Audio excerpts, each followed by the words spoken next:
भंडारा जिले में राज्य के राजस्व मंत्री और बीजेपी नेता चंद्रशेखर बावनकुले के एक बयान से सियासी हलचल मच गई है। उन्होंने कहा कि भंडारा में अब हर मोबाइल और व्हाट्सएप ग्रुप पर नजर रखी जाएगी। भंडारा बीजेपी की दिवाली स्नेह मिलन कार्यक्रम में बावनकुले ने पार्टी कार्यकर्ताओं को चेतावनी दी। उन्होंने कहा कि आगामी नगरपालिका चुनाव में अगर कोई बगावत करता है तो अगले 5 सालों तक पार्टी के दरवाजे उसके लिए बंद रहेंगे।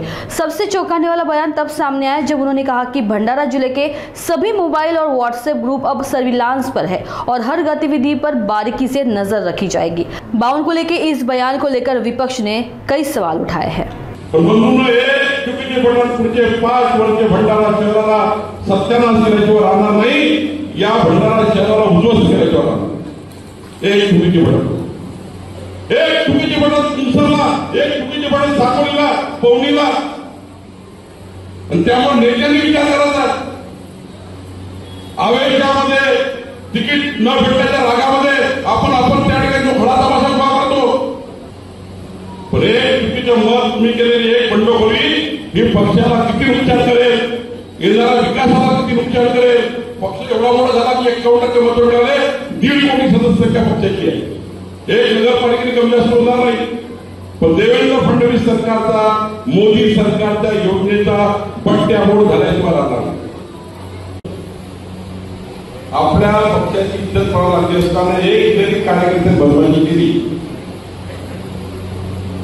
पंकज भरणे 5 वर्ष आमचे दरवाजे बंद केल्याशिवाय आम्ही राहणार नाही, हे आपण लक्षात ठेवू द्या।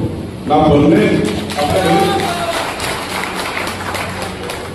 ना पंकज, आणि मी आता पोलिसांकडे मागवणार, आपले सर्व्हिलन्स पण टाकणार। तसे भंडाऱ्याचे सर्व व्हॉट्सअप ग्रुप सर्व्हिलन्स पण टाकले आहेत। कोण काय बोलतो कोणत्या व्हॉट्सअप, तुम्हाला काय वाटतं तुमचे व्हॉट्सअप ग्रुप सर्व्हिलन्स नाही? कोण काय करतो आम्हाला माहित नाही। म्हणून या ठिकाणी पहिला निर्णय काय आता सांगा ना,